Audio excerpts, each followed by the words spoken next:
Hello everyone, this is Mirko Guerrini and I welcome you to the Jazz Transcription Clinic, a monthly interviews podcast where we talk with accomplished jazz doctors about their lives, career and their personal secrets on the art of transcribing. If you want to improve at jazz, stay tuned and follow the Jazz Transcription Clinic on the socials for more content. I acknowledge the traditional owners of the land on which this podcast is being recorded. I pay my respects to their elders, past and present, and the Aboriginal elders of other communities who may be here today. Hello everyone and welcome to another episode of the Jazz Transcription Clinic podcast. Today is a big honor to have the opportunity to chat and discuss about the fascinating world of transcription with one great artist. He's Australian, but he lived for a long time in the States. He will talk to us about that, hopefully. And let me introduce to the one and only Barney McAll. Hello, Barney. Hey, Mirko, how are you? Thanks for having me today. I'm very well, thank you, and I'm very happy to have you on the podcast today. So your list of collaborations and recordings is just impressive, Barney. As I mentioned to you before, I should do one episode on the podcast just, working out your discography. It's really extensive and a lot of, big names there. So it must have been a good trip, for you to do that. Yeah, I'm still on it. I bet you do. Yeah. But it was an incredible journey, and I recently read the Val Wilmer book, which is called As Serious as Your Life, which speaks about the 60s new black revolution of music. And it's a fantastic book, but one of the things in reading that book, I started to understand some of the things that I was involved with and had no idea about. I mean, and working with people like Dewey Redman and Billy Harper, and these people, and they welcomed me in, and also, working with the great Gary Bartz, who I still work with to this day, and who's my mentor. They welcomed me into something that was, crucially important. And looking back, I had no idea. I was just this kid from Mooralbark who deeply loved music and loved Black American music and listened to it so much as a young kid, not because any teacher told me that I should listen to things and learn from them, but just because I loved it. And then I kind of absorbed a way of playing somehow. Like, I can't really explain how I got called by these incredible musicians. I did a lot of work, obviously, but the feeling that I absorbed, I began to play, Yeah, I think, I'm old enough to have learned that in this music, particularly in jazz music, luck doesn't have a big part in what you do. So if you found yourself in those places and those stages with great musicians, it's because you deserve it. And I have just two curiosity that I would like to ask you on your curriculum. I saw that you have collaborated with the group Collective for quite a while, and also that you have recorded with my friend Fabio Morgera, who also was a member of the group Collective. Yes. So have you... So, I mean... Yeah, go ahead. Well, okay, well... So when I first got to New York in 1989, I got a gig in a restaurant in Union Square at a place called Metropolis Cafe. And it was myself, Bill Ware on vibraphone, Brad Jones on bass, Jay Rodriguez played tenor saxophone, Josh Roseman on trombone, and Fabio on trumpet. And we used to play these sextet gigs and just were having fun. And we noticed that all these groovy-looking people were going downstairs to a dance party that would happen the same night that I was playing, which is Thursday nights. And it turned out that there was this flute player called Richard Worth had bought almost single-handedly brought this concept of acid jazz, where you have jazz musicians playing with DJs, to New York, and where that was sort of being fertilized and happening was at this Metropolis Cafe.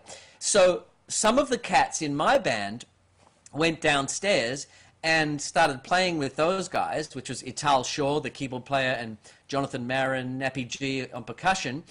And the Groove Collective was formed in this club where I was playing my gig. And I was friends with all those guys, and they blew up. They became the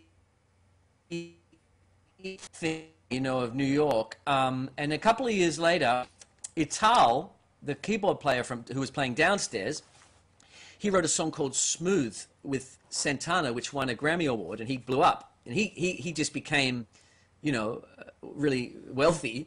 He left the band, and so I joined the band. And through the Groove Collective, obviously I played with Fabio for many years in lots of different jazz gigs around town, but we toured all over the world. And we did all the major festivals. We were being booked by Ted Kurland. It was like the band for a little bit there. And I played on many records with them. In fact, the last record that I made with them, I wrote like 8 tracks on it. And it was nominated for a Grammy. And yeah, I'm very grateful to that band, because it definitely opened up so many parts of my musical life. I mean, the Afro-Cuban stuff I learnt from them. I learnt about current music, postmodern approaches to music. When I first went to New York, I was wanting to be, like Joey Calderazzo or Kenny Kirkland or something. I wanted to be like a post-bop guy, and I loved that stuff. But when I went there, and I started mixing with someone like Josh Roseman and the Groove Collective. Through the Groove Collective, I started working with Fred Wesley and the JBs, and I did that for 15 years with Fred. So it made me see that there's no rules. It just exploded what music can be outside of jazz. So I was very lucky, and I also worked very hard. That's good. That's good. And yeah, Fabio, I think, came back to Florence a couple of years or 3 years before I moved to Australia. So we cross path each other. But I played a bit with Fabio. Even before, when he was in New York, he was from time to time was coming back to Italy and play a few gigs. And I remember we played together in Ischia, which is from where Fabio's coming from. And yes, I've played Ischia also with Fabio. Yeah, it's beautiful. It's beautiful. And the other curiosity, if you don't mind, is who's Umberto Eco? I guess is not the writer, right? No. He's a DJ, and I met him. He's an engineer and a DJ. So I did a record in Vienna at Joe Zawinul's club with Josh Roseman, playing Josh Roseman's music.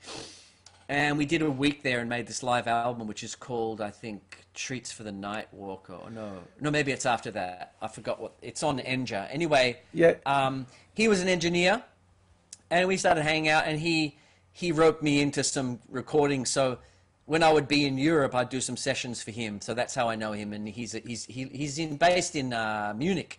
Okay. Yep. And he's not Italian though. He is German. No, he's German. He just stole that, stole the name. It's funny because I think, never heard this guy. I mean, apart from and all right.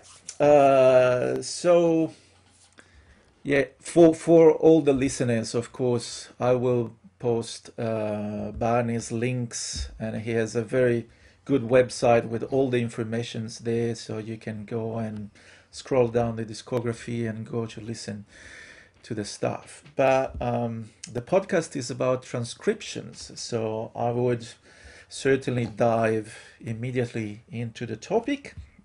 And for my listeners, remember to subscribe to the channel and the podcast It keeps me motivated to do some more interviews and more transcriptions. So now, Barney, if you're ready, I will shoot you the first question. Why do you transcribe? Sure. Well, I would like to say that as a young kid, as I mentioned, I loved the music so much. So one of the pieces that I did wind up transcribing in the end, I learned to sing because I just loved it so much. I listened to this album, which is Miles Davis' Tune Up. It's kind of a rare album. You can see it in different formations elsewhere, but it's a double album with him on the front in a boxing ring, looking all tough. And it's on Prestige. Now, I was obsessed with that album, and I can still sing every note from it. And so I want to say, why do I transcribe? It's partly, I suppose I have to say that we absorb the Black American tradition of music by transcribing and kind of installing the feeling into us through transcription. And interestingly, you know, I remember distinctly when Paul Grabowski came back from Europe, I'd go and see him play. And I was really struck by certain language that he would use that was similar to this tune-up album, but just bebop language, and it just sort of, the penny dropped for me, and I was like, wow, he was on the scene in Europe, and he brought like this fire from another tribe, and he got deep into this language, and I'm learning to speak it, you know. And so, you know, as I was speaking about earlier, like, I feel like, you know, a big part of the reason that I actually got called by some great players, you know, links to the actual tradition, like Gary Bartz, is because I absorbed these things first by listening and then by writing it out and having a look around at what the music means when you put it to paper and apply it to the theory. You know, with it's so interesting, like, for an example, in the solo, we can talk about it later, but the solo on 4 is a big important solo for me in that whole album. And that's Miles Davis. Yeah, Miles Davis, yeah. The solo on 4. He says, you know, it's E flat major 7. He says, ba ba ba ba da ba da, and then it goes to E flat minor, and he hits that D again, ba do de, ba do de. So that's a little interesting thing for me, where I saw the D on E flat minor, as an example, is an important note. You could say it was a sharp 11 and it's A flat 7. You could say minor, major, or whatever. But the fact of the matter is that D has nothing to do with A flat minor when you think about chordal relationships and theoretical, you know, stuff. However, D is the most beautiful note in that context because Miles is listening and hearing and executing. And so, for example, why do I transcribe? When I see that, I transcribe to understand how I can break the rules of theoretical, you know, stuff, you know. And I love, Gary Bartz says, if you listen deeply enough, you can hear the future. And it says, right this way, Barney. And so, in answer to your question, in a kind of abstract way, I did transcribe that 4 solo. I've transcribed many solos we will talk about. But I'm learning how to break away from the information, and I'm learning what great artists, what they say about what is given on the page, which is contradictory if you're thinking theoretically. It contradicts what's on the page in the most beautiful sort of wabi-sabi way. Yes. So I'm interested in looking at things like that. I also find structures and stuff, but yeah, I'm interested in the idiosyncrasies and the variations of things that, you lift one veil on a mystery and then there's another one there. You just keep lifting the veil on the mysteries, Yeah. And I guess what catches your interest is always what's behind the notes. It's not just the note. The note can be explained very simplistically, I think. If you see that, for example, that D natural that Miles Davis keeps can be explained with theory in a very easy way. So it's the major 7 on both the chords. But then why it sounds so cool, it's not so easy to identify and explain. So by transcribing, I guess we need to focus on those issues, those methods, why it sounds so cool. I don't think you can, many times you can't answer, but you can learn to follow your ears. Exactly. And you said very naturally, but I want to stress it a little bit here in this podcast. You said very naturally, I used to sing along that recording a lot.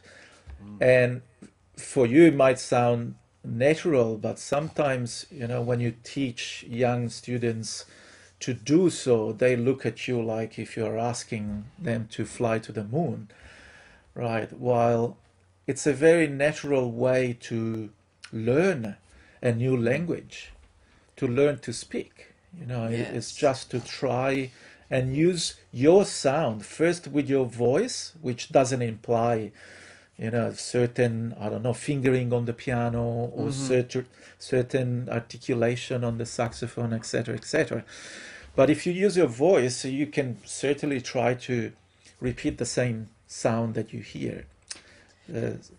Yes, I mean, it's funny because I had a student the other day said to me, could you, I can't seem to find albums that I really fall in love with that I'm going to obsess over and then learn to sing, and like you did, And it's an interesting thing, like, because we're talking about transcribing here, but really it's more like spiritual transcribing that I was doing and then writing it out later. And I learned about narrative. Miles is such a narrator. He's not thinking, and Train, they're not thinking about the theory, but they. Oh look, it's a huge array, and I'll just try to break it down a little bit because sure. I could chew your ear off. But basically, what I've understood after all these years is that, you have to do all of the left brain work. You have to understand the theory. You have to understand why that D works. The scales, the chords. You have to be able to read music. You have to be able to do all of these things. And then you also have to do all the right brain stuff. You can read poetry. You can sing along with it. You can, live your life. You can listen to abstract music. You can do some paintings. You can do whatever you play in the sand pit. And you have people who are on both sides of this hemisphere. You have some people who only play theory and they can play all the Coltrane changes and at ridiculous tempos. It's so boring, though. Yeah. Then you have free people who can't do anything except express, but they don't have the rigorous nature of hard work and real sort of intellectual thinking. And my thing is like, I want to be in the middle of those two places, and I call that middle place a place of singingness and audiation. That's between those two places. And, the melody is the umbilical cord, as Gary Bartz says. And learning, like when I have a student and I'm like, okay, here's some chords, could you play over it? And then they go to play over it, and it's sort of stiff, and they're sort of scared, and there's all this weight, because I don't know if teachers rack people over the knuckles, or just the idea that connecting from your feeling within yourself to your instrument, there's definitely a disconnect. And then I play the same chords, and I say, okay, sing over these chords. It's so beautiful, right? Because they're not thinking about the scales and chords, and they don't have the pressure of all these other instrumentalists that live in the world and are at the university, for example, around them. Yeah. And they're free. And my whole thing is like, connect to that singingness on your acts, you know, listen and follow that. You know what I mean? Yep. So it's such an interesting sort of dilemma. And sometimes I feel like I can actually flip a switch for students, and they start to sing more when they play. Not that they have to always sing every note they play, but bring this lyrical, conversational nature of music into what you do. And where does that music come from? It comes from everything you've listened to. It comes from everything you are. It comes from your DNA, genetics. It comes from magical places. It comes from the present moment. It comes from the cats you're playing with and what they bring up. But be open to it and be there in the present moment and be that. Because every time you do that, you feel people clap in a way of love and gratitude, because the music that you just gave them is sort of like a poetry of life or death. Life and death, you know. And if Kenny G plays a top, you know, high B flat on a blues and holds it for 3 choruses and then, you know, releases it, everyone's going to clap, but it's an empty clap. But you hear Train play Alabama, you don't even clap, right? Because there's so much feeling in there. You know what I mean? Yeah. And you did it again. You use one word in a very natural way, but I would like to talk a little bit more about it, because to me is exactly what you just said. It's about getting freedom. Freedom to expand my vocabulary, freedom to express my own ideas with more words available. So I want to be free to choose how I'm going to play that G. And that is the hard work, but that is also comes with the work on transcriptions.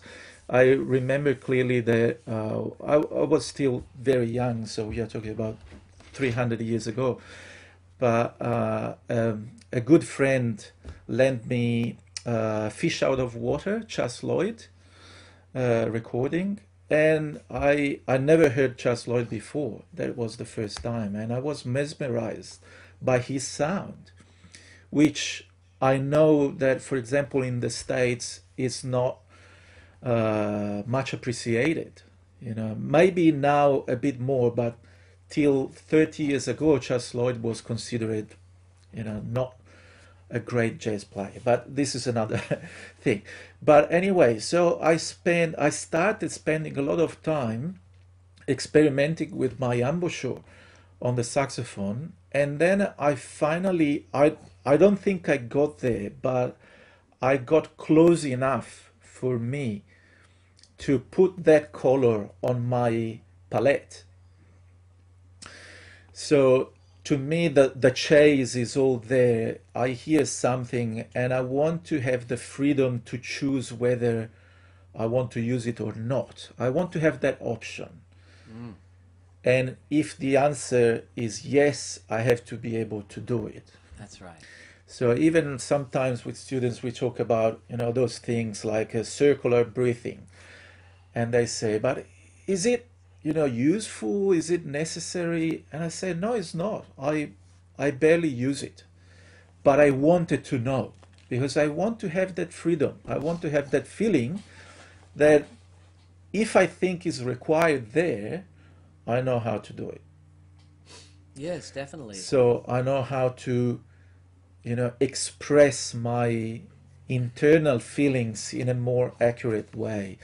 So you mentioned that word, you know, getting to be free, and not to be confused with playing freely, but to get the freedom of choosing exactly and very precisely what you are going to deliver with your music. Yes, well, may I say, you don't look a day over 100. And like this idea that you get free by learning things, I sort of see it as like, I want to be able to mix a color on my musical palette quick, you know. And everything that I do, like in terms of what you're talking about, learning circular breathing on a horn, you know, students say, you know, is it worth it? Is it something you need to do? I remember Mike Stern once said years ago, the amount of time students spend wondering whether they should do something, they could have already done it. And once you do it, you're learning something. Everything you learn, like I said, like, you know, in the present moment, a melody comes that you want to improvise. Where does it come from? It comes from all those things. And it comes from, you know, learning to circular breathe. Whether you even use it or not, you're building awareness, colors, you know, vocabulary. And you just keep doing it, and it keeps growing. And then you sit down to play, and people are there, and you don't know what's going to come, and it's beautiful. Yeah. But if you've got more to choose from, or if something comes and you can get to it, then that's what we do, you know, because it's like a kind of, it's like a transmutation of everything. Yeah, exactly. And so you kind of already answered to the question about what do you bring home when you transcribe? What do you want to achieve? Well, I remember Mike Knox said to me years ago, like, you know, you could transcribe every Coltrane solo, but that's just sort of muscle memory. I mean, it's just kind of like being kind of like, you know, parroting something, and you could just spend a lot of time and you don't really get anywhere. But if you transcribe, like if I transcribe a solo and there's some element in there that I want to understand, what I do is I'll take that element and I've got a practice grid that I devised when I was in my 20s, which is basically I have 12 keys, and then I have a random assortment of those 12 keys, and I have 12 times 12, a grid of 12 times 12. And I put the metronome on just to slightly challenge me, and then I play whatever the lick is, or the voicing, or the line that I've taken from the transcription that I really respond to, and I play that through all 12 keys times 12. And I put the metronome so it slightly challenges me, as if I'm on a bandstand at a jam session and I'm getting my ass kicked. I actually create that, you know, with the metronome and the grid. And so I do it all in, you know, a cycle of fourths, and then I have to negotiate it in random ways. And so the real answer to your question is that I install that color that I hear, and that I'm if it's a mystery or it's very beautiful, or, you know, Bud Powell, you know, when you listen to Bud Powell, you know, it's so beautiful and clear that when you transcribe it, you're shocked at how deep it is, because it almost feels like it just falls out naturally. But when I transcribe some sort of Bud Powell thing, I'll be like, wow, I don't know if Bud's thinking about this in the way that I perceive he is, but that doesn't matter. I'm going to take this concept, I'm going to put it through every key, and I'm going to, you know, fertilize this sapling, and if it grows, it grows. It will grow in some way, and then it is me, Mirko. It is me. Everything that I really love and that really resonates with me, that I hear, that I transcribe, and then shed through all the keys over and over, that is all little parts of me that I'm developing the me, in a way, you know. So that's what I think. That's good. That's good. And the next question is also very interesting. How do you choose the solos that you are going to transcribe? Even though I think I can imagine a sort of answer, but please. Yeah. Well, for me, you know, it's really what I really love. You know, what I really love, or what is mysterious, what I want to try to unveil for myself. And again, you know, if I actually, you know, I have this Patreon site, and on that Patreon site, I create lessons, and I go deep into whatever the patrons ask me to do, or whatever I'm interested in. I have one lesson there on McCoy Tyner, and I say at the start of that lesson, like, I'm just going to approximate what's going on. I've transcribed a lot of McCoy, and I want to make up my own rules about what he's doing. There's no way that you can ever work out what McCoy's doing, but you can approximate things. Actually, there's a beautiful story I said to Gary Bartz, who worked with McCoy since the 60s, standing next to him, recorded with him and Wayne Shorter and all, you know, all these. I said, Gary, can you just tell me, after all these years working with McCoy and listening to him and being on, you know, planes with him, and, you know, is there anything you can tell me, like, what's going on? What is he doing? And Gary said this. He said, well, McCoy is a deep listener. He said, if you listen deeply enough, you can play any fucking thing. And then he said, listening is more important than playing. And I thought that was really beautiful. But just quickly to be more clear about your question, you know, I like the idea of finding things that I really love or that I find that are mysterious, unveiling them in my own way, approximating what's going on, and then again, take it through all the keys. Yeah, I'm a big advocate of, like, playing everything through all the keys, because you're teaching yourself to hear. Yeah.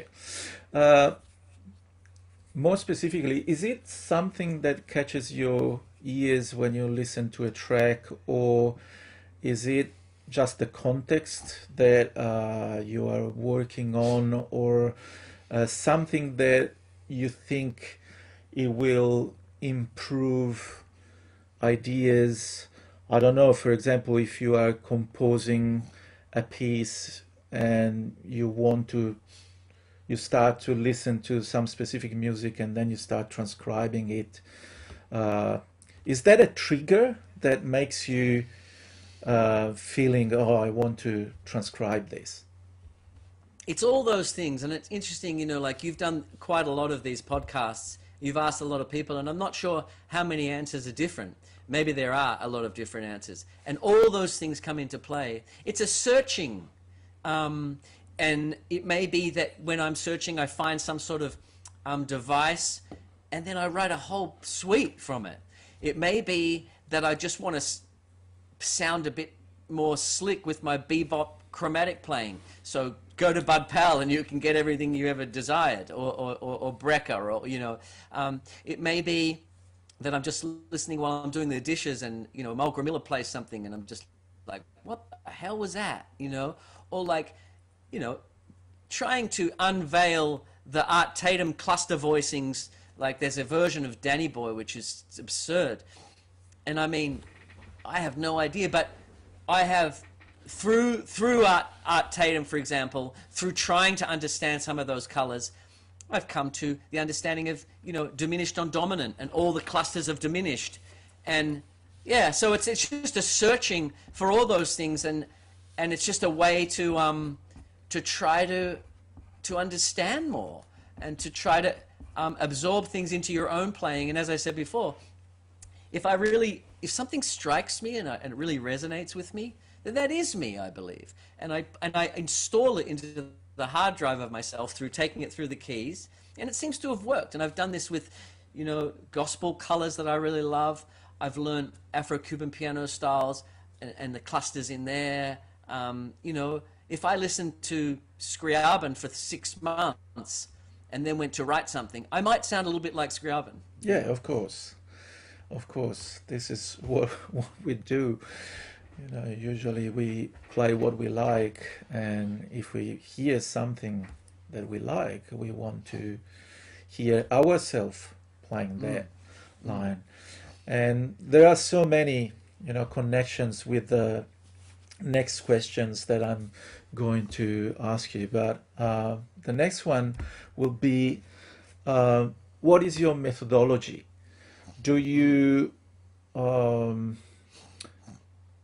just listen to the track over and over, or you immediately take like one of those that I still love having, which is just Wow. a paper, a very old. I told you I'm very old, but so can you tell us a little bit more about how do you go from scratch to a complete transcription?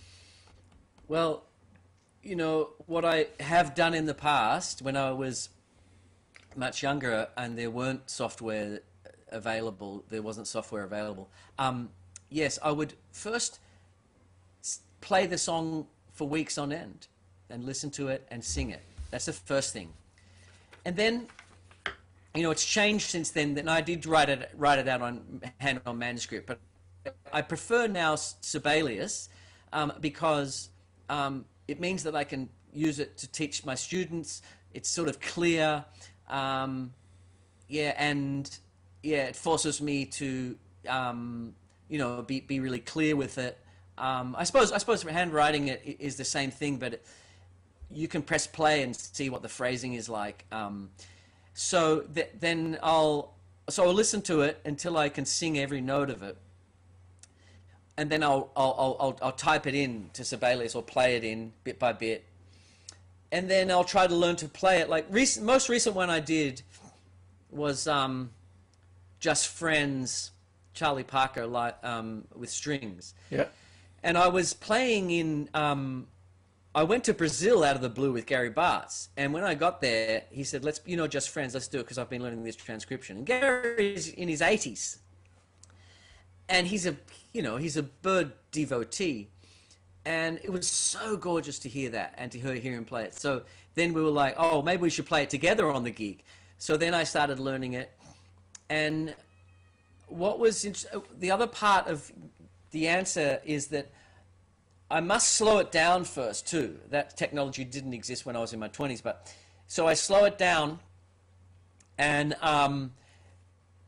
try to capture the feeling and the phrasing of Bird. I did that also. The one before that was probably I was trying to cop this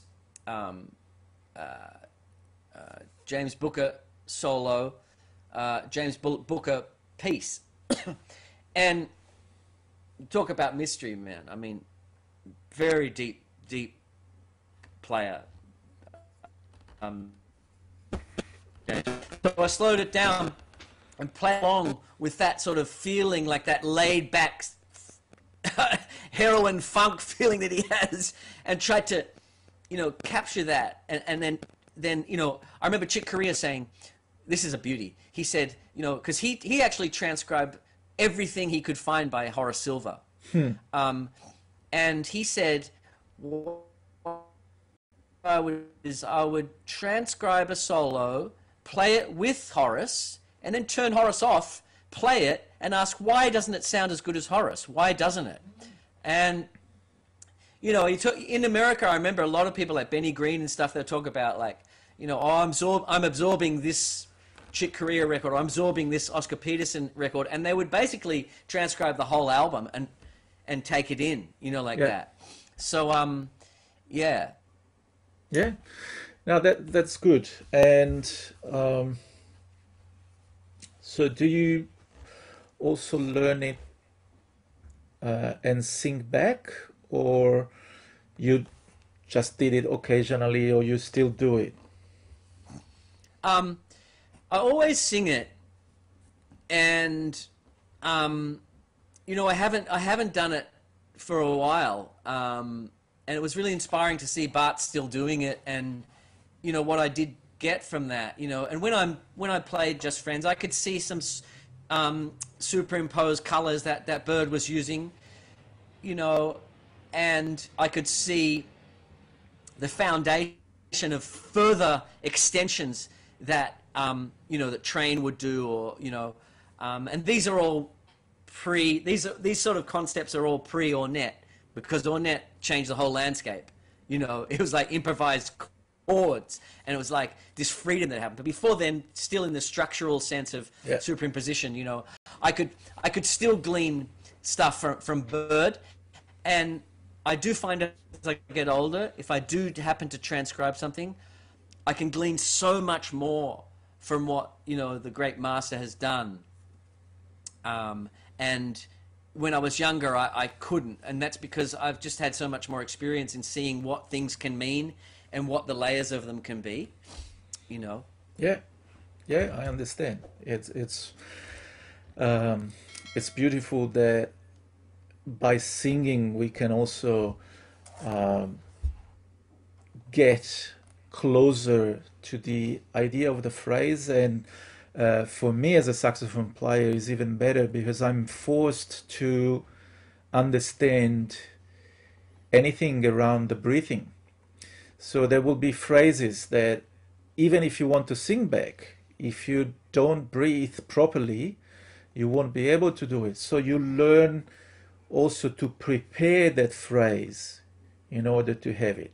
And sometimes, you know, I feel sometimes I still feel myself that my mind is thinking a longer phrase, but unfortunately I didn't prepare it, so I didn't took enough air, and I have to change plan, right? So by singing back, I think it puts you on even under, you know, the concept of phrasing and how you can prepare your body to express that phrase. Of course, the challenge is bigger if I transcribe a different instrument that That's doesn't right, yeah. require breath, right? So if I transcribe a piano, then I have to do the opposite work, which is work around, if I'm going to play it with the saxophone, of course, but work around a way that I can still play that line, or maybe use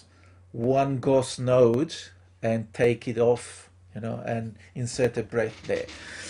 Yeah, But that's actually really fascinating because, you know, as a saxophone player, you can learn a lot of subtle, deep things about how another saxophone master might prepare phrases, and you know, the way the fingering and the breathing.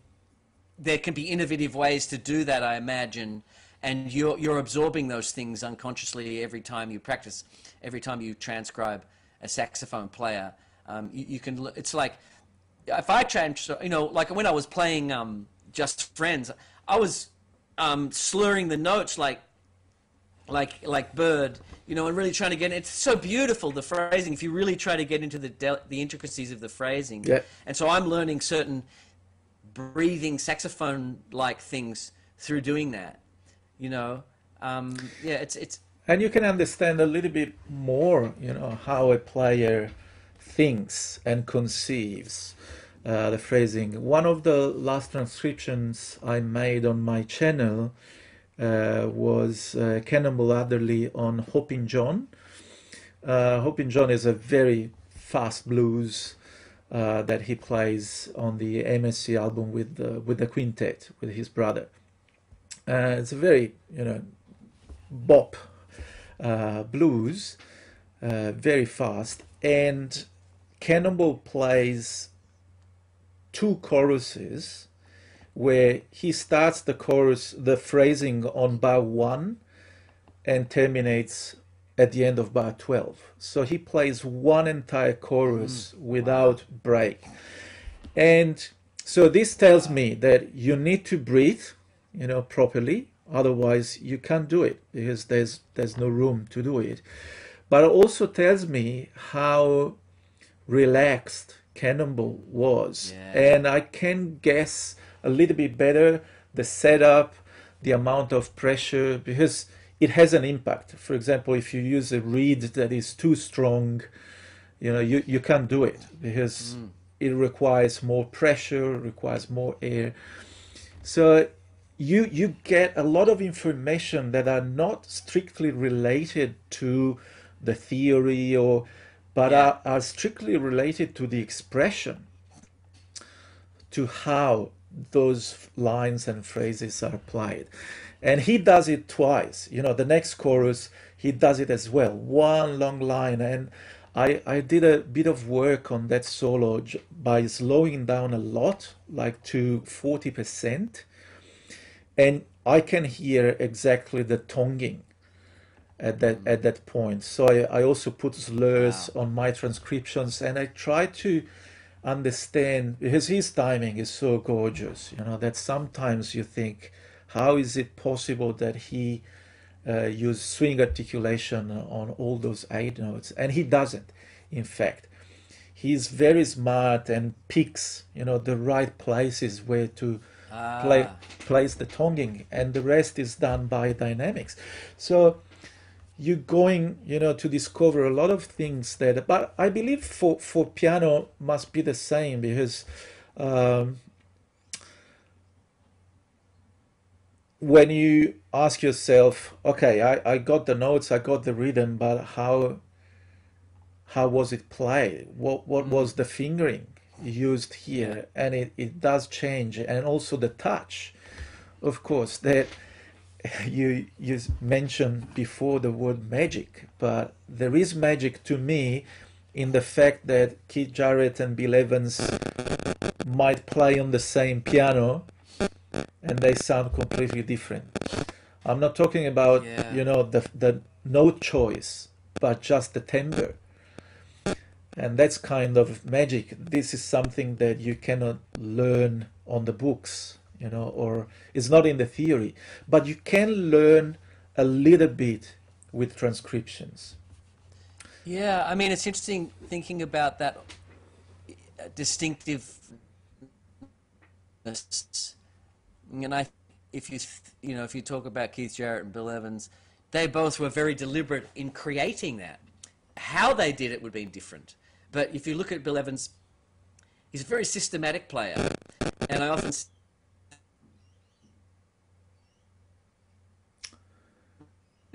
beautiful, and they're all, and in transcribing Bill, you see this very clear systematic, scientific, George Russell stuff that he's just taken to the furthest and most clear degree, so he can just execute. He also was a virtuoso and could read anything. He didn't, he was gifted, very gifted.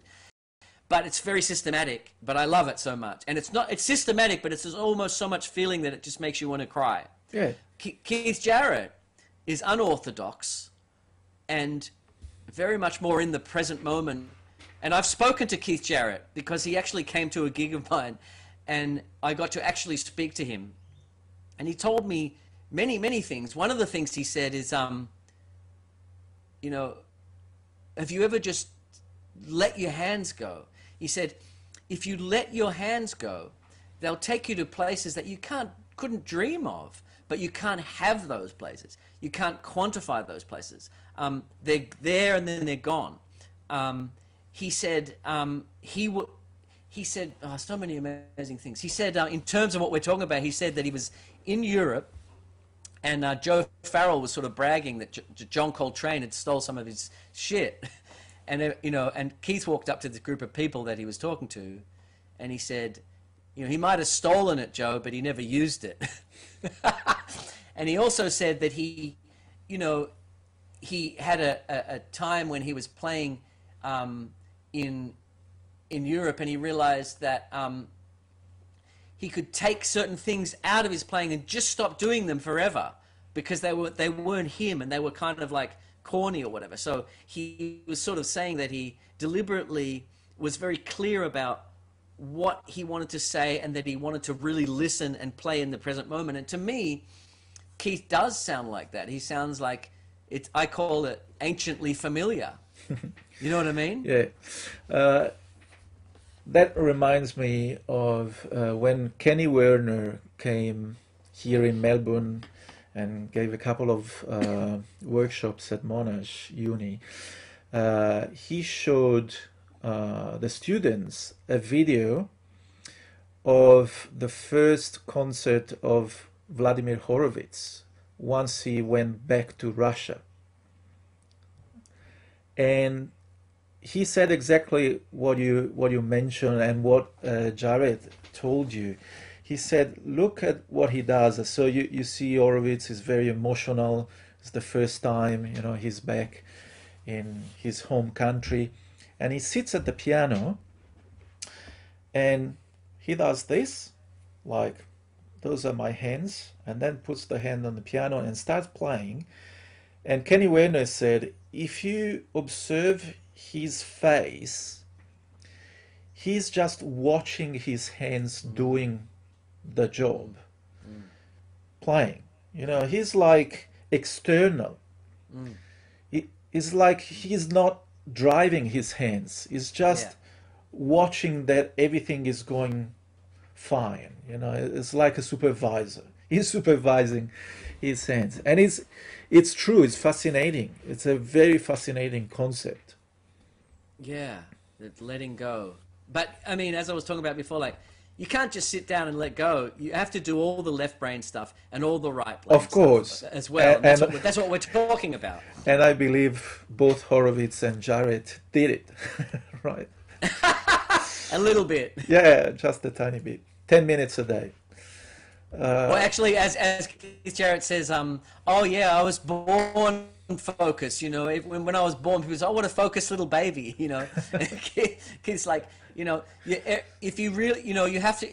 I love Keith's quote where he says, "You have to do the deep, dark work in these times that are, you know, technologically convenient, and most people won't even know what it is you're doing. But it's more crucial now than ever."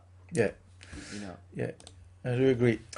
So, I guess the next question, again, we already talked about it. The next question would have been, do you write it down?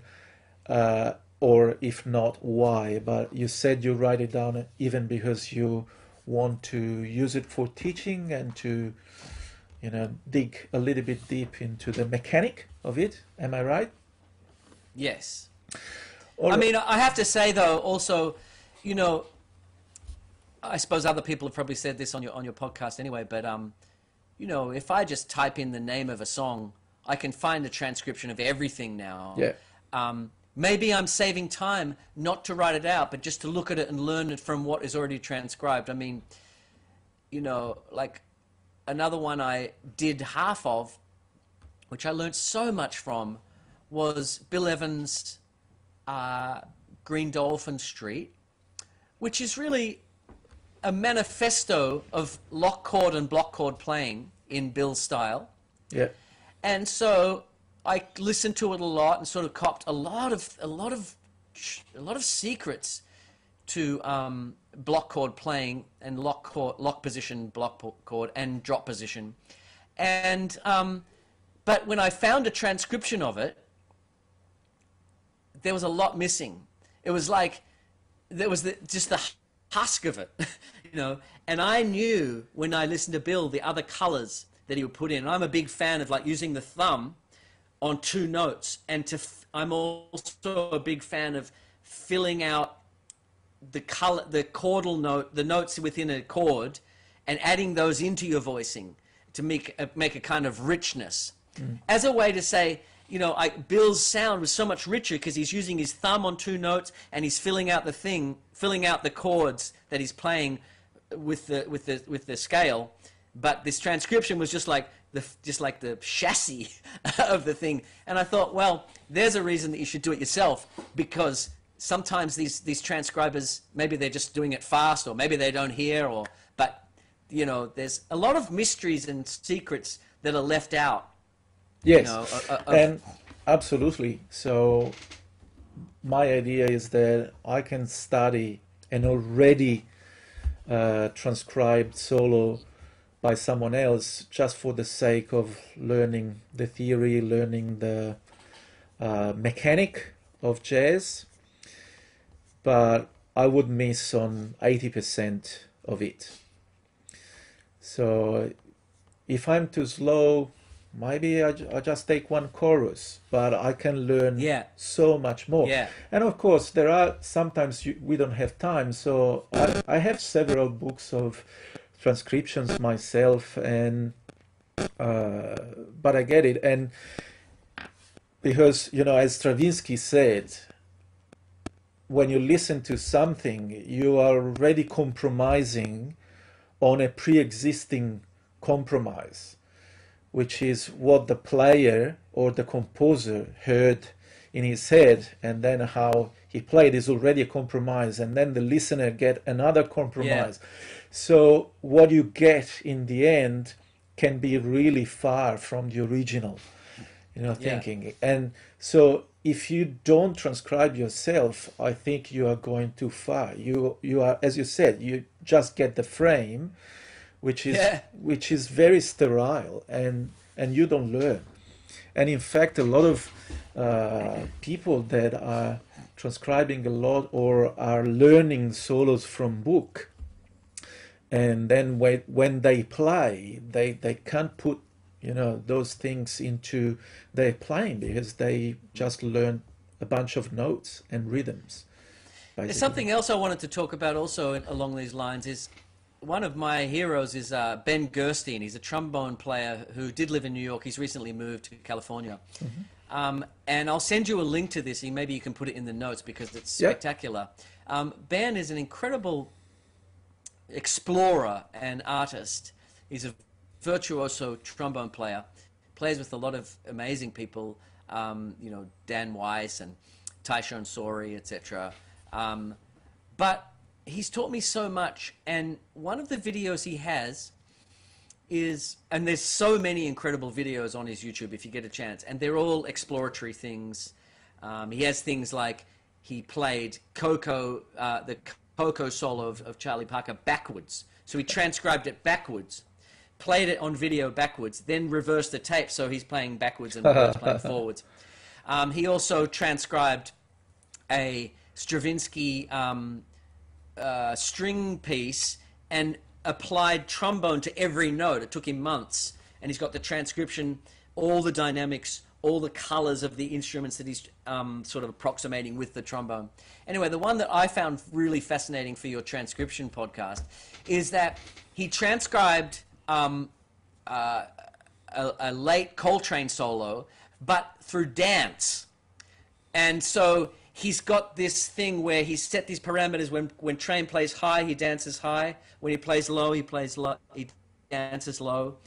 And he dances this whole solo, and he's got an incredible memory. So he's memorized the whole solo in his body, and he's dancing it. And when I asked him what that's about, he said, I'm trying to understand different ways of what Train is doing. I want to talk about and feel the physicality of this music, which is so often just lost on people who are transcribing all day, and they don't feel anything, and there's no physicality. And there's a lot of lack of physicality in improvised music today as well. I mean, when you think about, marimba, balafon players, for example, from like Burkina Faso or something, and they'll play a ritual piece for like, an hour with ridiculous speed.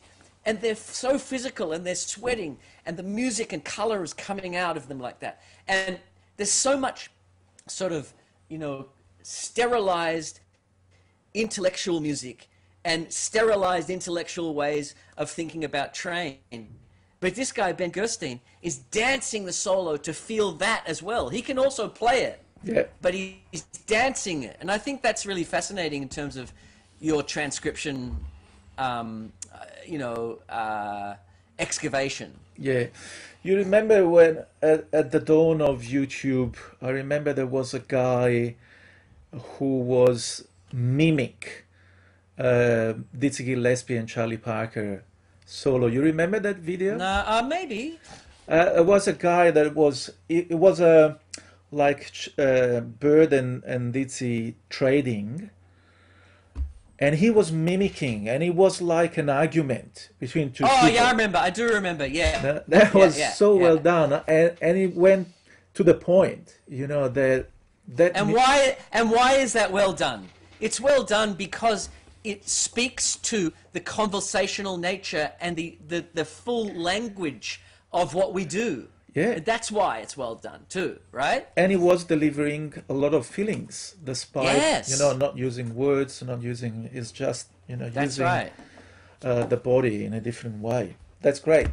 So even to the next question, you have talked a little bit about it, but maybe we can just spend a couple of minutes more. So you said that you practice your own transcriptions by putting on the cycle of fourths and playing in 12 keys. Do you have other strategies that you want to give out, or maybe you don't want to talk because it's an international secret? Strategies in terms of what I can do with the transcriptions? How you practice your solo, because a further question will be how do you incorporate ideas into your playing, but here I'm just talking about strategies on how to practice, like play each solo in 12 keys. Okay. Like, I don't play the whole solo in 12 keys. yeah. But I definitely take aspects of the solo that are interesting to me and really absorb them through all the 12 keys. But what I will say is I'll just take the solo by itself and I'll put it into Logic and I'll get a very slow version, a medium version, and a tempo version. Yeah. And I'll listen to them a lot too at different tempos, and I'll play along with the slow one for a long time, and I'll take bite-sized pieces of it, you know, and kind of slowly get that together, then take the medium tempo and then take the fast tempo, because I feel like for me personally, however I'm made up, that's a quicker way to absorb the whole thing, is to take small, slow pieces. So that's something else that I do. And, you know, in terms of incorporating it, I mean, as I said, that would be the next question. Yeah, sure. That is very similar to, I wrote few little, you know, workbooks, unfortunately in Italian. I was still in Italy, based on important figures of the saxophone, and that includes, of course, transcriptions. And there is a bit of the same things that you do. Take a phrase, just one phrase in 12 keys, and you try to, you know, also understand and appreciate how the tonality impacts on the feeling and on the sound of the phrase, because you will have also technical issues, you know. So that's good. That's great. If I may show you, I don't know how this is going to work with the video podcast, but I'm going to try anyway. Let me just no, not this one. So if I go back to Zoom and share screen, yes. So do you see what we are seeing? Yes. Yeah. Okay. So this platform is called Soundslice, and just to let you know that it's a very powerful platform, so you might enjoy it because it can save you a lot of time.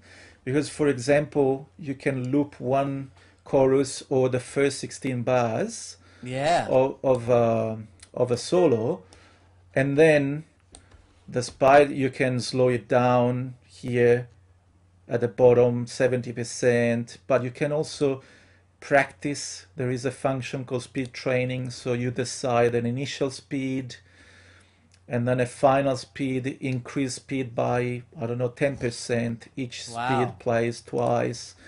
You know, it's very powerful. But also, amazing. For what you were saying, there is a okay, so I have to get out of the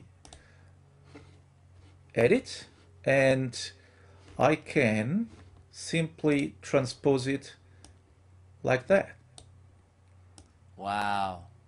And it transposes everything, you know, chords and the naturals and everything seem like they're not too, it doesn't, like in Sibelius, you get all these double flats and yeah, I have done it a bit of work in that regard, because I'm a bit OCD or to that extent. So even here the system was putting like E flat, and I changed it, of course, to D sharp. Or, you know, I like to write C flat when actually it's C flat and not B natural. But you can write a lot, and then, as I said, you can actually loop, I don't know, a phrase, or we can take just that section that you were talking about with the high D natural. Here it is. Pui, pui, pui. Right? Yeah. And you can loop this section at like... Do you know this solo? Woo!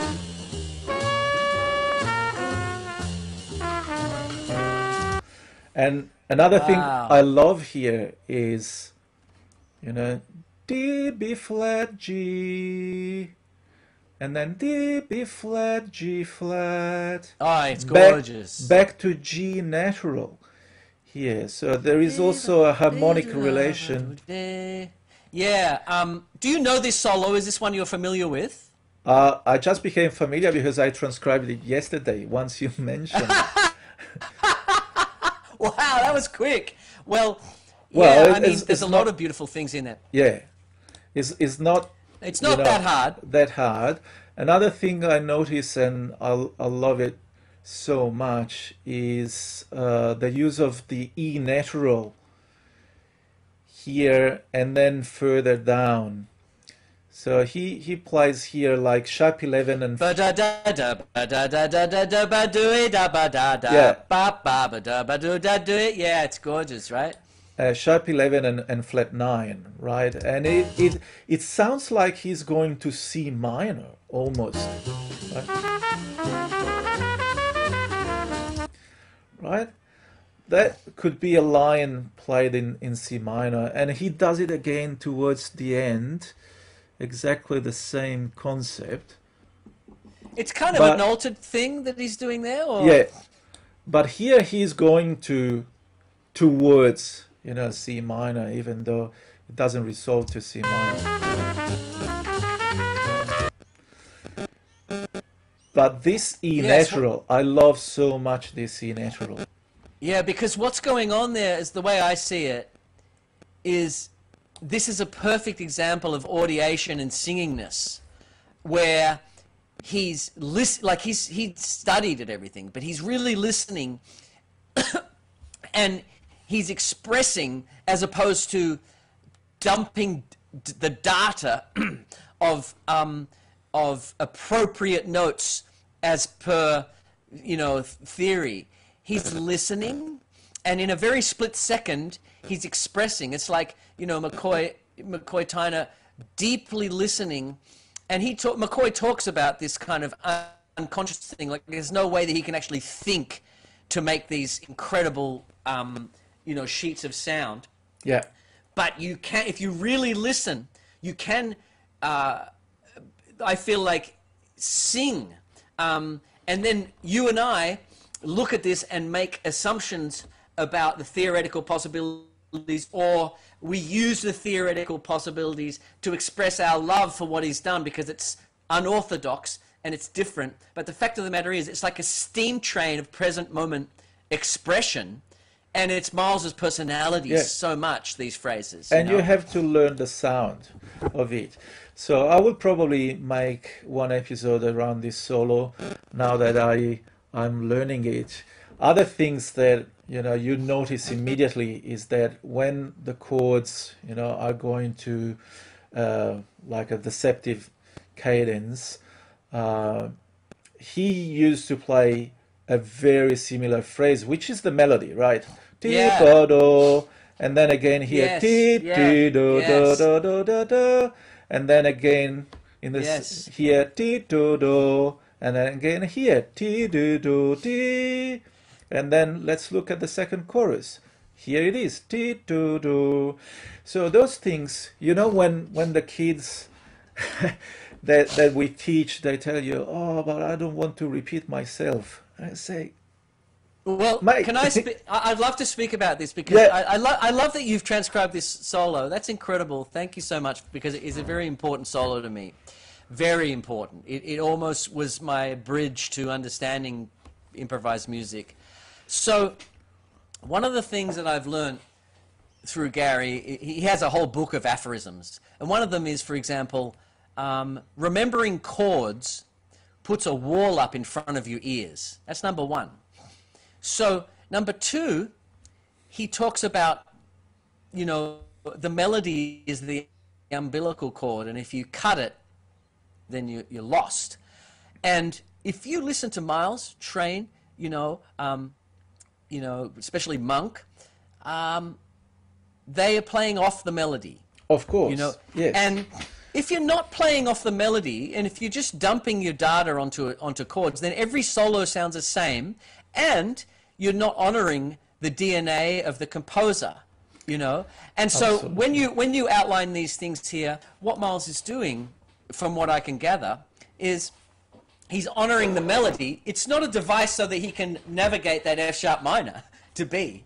It's because he's honoring the melody and he's coming off the melody. And when I ask students to play and just use the melody mostly, they're so relieved, and they say, man, I don't have to make so much stuff up. And I'm like, exactly, man. The melody is already, the composer has already done it for you. Yeah. You know? Yeah. We should do another episode then, and I'm planning to do one episode on a solo that I transcribed many years ago, and it was one of those big revelation points to me, which is All of You, played by Miles and Coltrane in the album Round About Midnight. Are you familiar with that? And I transcribed both Miles and Coltrane on that track. Yeah. And if you remember a bit, Miles starts his solo.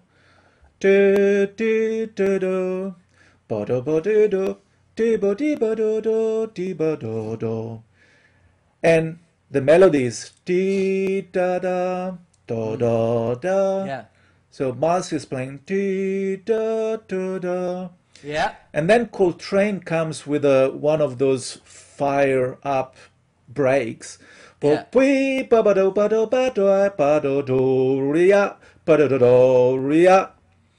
And he plays those two fifths interval filled with, you know, sheets of sound. But he's thinking the melody, ti da da, and Of course, yeah. Miles is playing ti da ti da, because this is Miles, right? And Coltrane is Coltrane and does Yeah. to Exactly. and that is incredible for the whole solos, both the whole solos. If you play the melody underneath, they are always there with you. And this is what Gary Bartz, who is a link to this tradition, Yeah. is trying to say.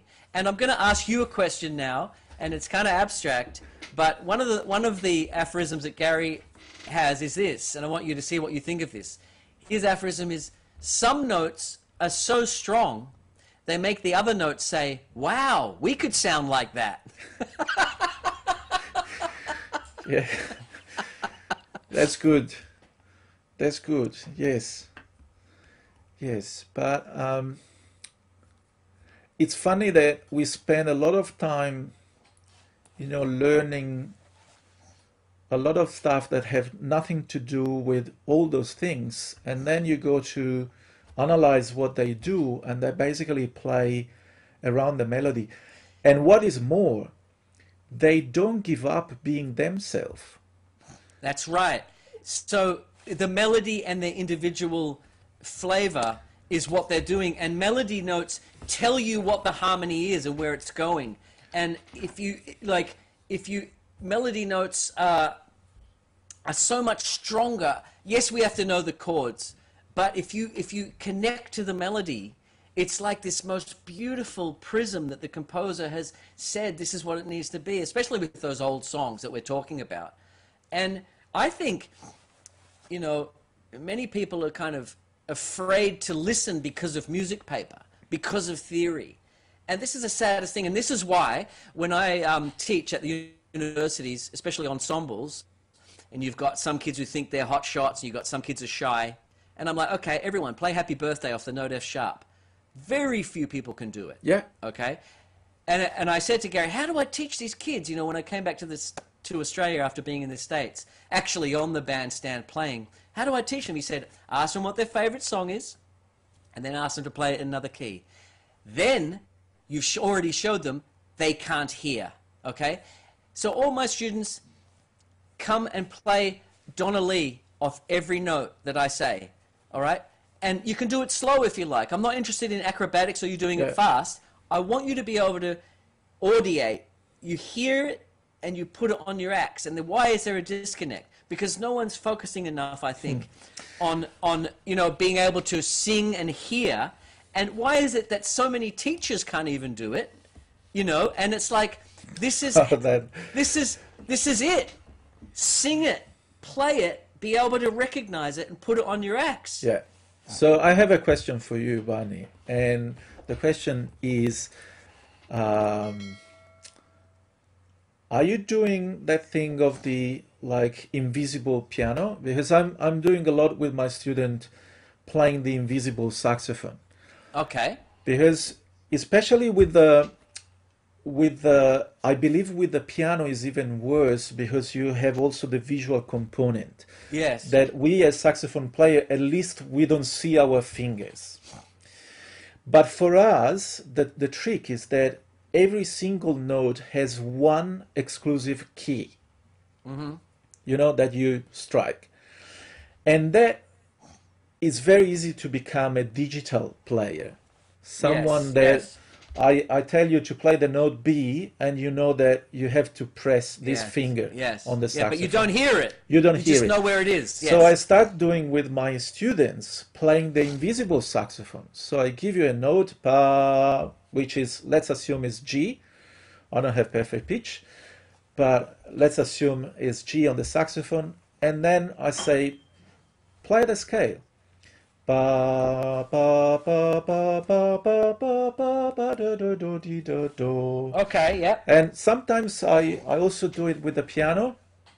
So I do da da di do da da da da da di do di da do do da di do da di do da di do da do di da do di da do di da do, because I want to hear a sound coming out of my finger. I want to link that. Yes, that is the same thing that I'm doing, but yes, it's a great idea. Yeah. It's the same thing that I'm trying to get them to do. And there was another idea that I got when I was still studying. I've done all my music studies in Italy, especially the classical studies, and we had a compulsory 3 years solfège course, which was in, you know, maybe even too long, but it was very good. I learned a lot. Very valuable. Yeah, and there was a lot of singing involved. And this teacher said, now let's reverse the notes. So you sing like do, si, la, sol, fa, mi, re, do, re, mi, fa, sol, la, ti, do. Because it forces you to hear a sound. So the note name has no value. And then she asked us to name... Well, that's beautiful. Yeah. And then she asked us to name the notes with, like, for example, people names. So there was like Bob, Gina, Linda, Frank, right? And then you start hearing, oh, that's a Frank. That's a Gina. You don't think anymore we are in F major, so that's the major third. You simply hear sounds. And those sounds triggers information that are just related to the sound. There's no theory in that. And it was great. It was... Yeah, that is fantastic. That is fantastic. And I often say that I feel that the Western classical tradition of priming young musicians to play. We are back on track. Okay, but I was just saying that you know, the Western classical idea of teaching young musicians to play exactly the way that old dead white guys want their music to be heard is okay, and it's a fantastic art form, but it's definitely detrimental to the way we teach. And those two things you just mentioned are such fantastic ways to connect with actual music instead of the sort of tragedy of mimicry. Yeah, exactly. All right, and how do you incorporate ideas into your playing? I think we talked a lot about it. Do you want to add something, Barney? I suppose the only last thing I want to add is that this idea of it's not your show, it's the music's show. Oh, that's great. I love it. I love it. I also say something similar, which is, let the music drive you everywhere. You don't have to do much. You Yeah. just, let it happen, and the music is there. Not when you're on the stage. When you're on the Yeah. stage and you're actually playing, you don't have to do much. Yeah. You have to do all work at home. Yeah, you of know? course. That's good. So, the last two questions, and I already thank you for such generosity that you have. What was the most difficult player you transcribed? The last two questions are a bit silly, are a bit like just to break, the tension down. So, Do you know, the most difficult player, there's two. One is Aretha Franklin. Now, I love Aretha's piano playing, and I've spent many years trying to capture something that maybe I'm even occasionally playing the notes that she played, but her feeling is so strong that I can never capture it. So Aretha's piano playing, just like Donny Hathaway or Ray Charles, it's so beautiful, and I've sat there over and over trying to capture certain chordal things that she does, and I still don't know what they are. So definitely Aretha, and then also Donald Vails. You might not know Donald Vails, but he's a Detroit old school gospel piano player and composer who I love deeply. And like Aretha, I can't work it out. And one day maybe I'll get it. But strangely, those are the things that I've really tried to understand and still not being able to get it. yeah, yeah, I can understand that. And the last question is the most silly one. Which transcription you've done is your favorite? I know it's one of those questions I hate when journalists ask you who is your favorite piano player. We don't have one, but just for the sake of the game. Oh, there's so many, but I know. I suppose Dusk in Sandy by Bud Powell. And somehow, yeah, it's very mystical. And Bud Powell was a mystical musician, mystical, shamanic. Who were Bud Powell's ancestors? Israel ancestors. Who were Miles Davis' ancestors? Who were, I mean, yeah, it's mystical. So there's so many. I mean, anything by Bud is my favorite. Yeah, because that's good. That's good. So, so Barney, thanks so much for being part of this podcast. Oh, it was a pleasure. It was great rapping with you, and I really am grateful for your dedication to this, because I think we both are in agreement. We just want music to be better. I just want music, and I want to support music. Yeah. I don't subscribe to capitalism. I subscribe to music.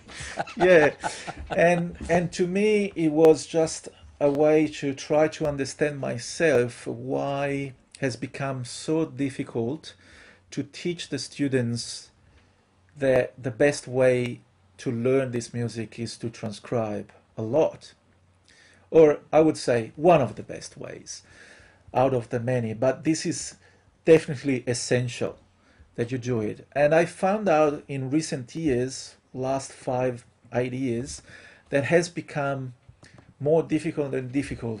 Maybe because, as you said, everything is available now.